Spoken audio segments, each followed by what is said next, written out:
Hello, students. Thanks for joining me. Gosh, I hope I have everything set up all right.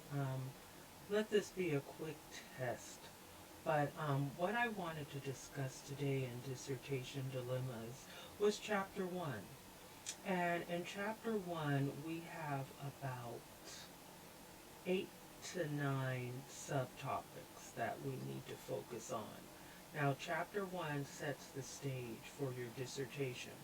And as I've mentioned a couple of times before, you're really starting out with your dissertation proposal.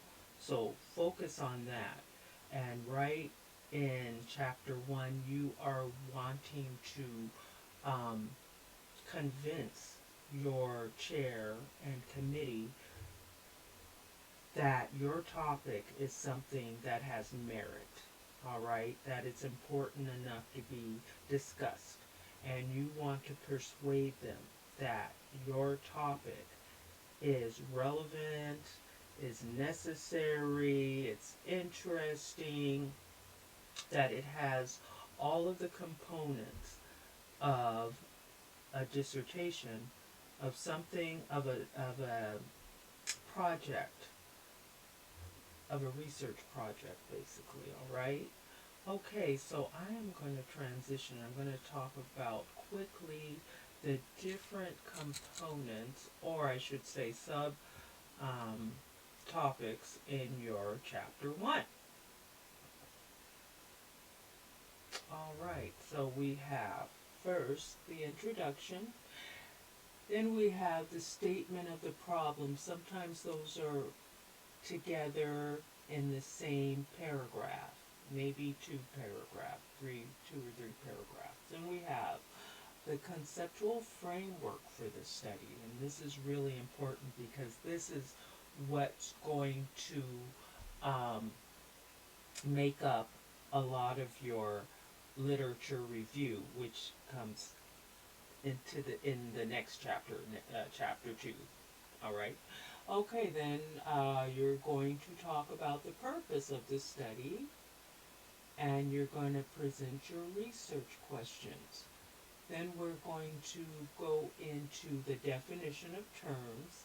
You'll discuss your proposed methodology and also the significance of the study and limitations of the study as well.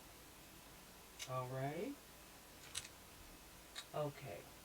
So now I think I'm having some troubles here with OBS, but I'm going to keep going. All right, so now in your introduction, you can kind of look at that as your elevator pitch. You have 1 to 2 paragraphs to convince your reader that what you're studying is something of substance. And so you have about 30 seconds or 1 to 2 paragraphs to get that down. And you're going to make sure that you have all of the elements there for just setting the stage. And you want to be confident. So you may come back and change later, but you do want to be, you want to have a solid structure, a solid basis, basically, of what you're going to do, why you're going to do it, what it's going to, what it's going to contribute to your field and to the literature.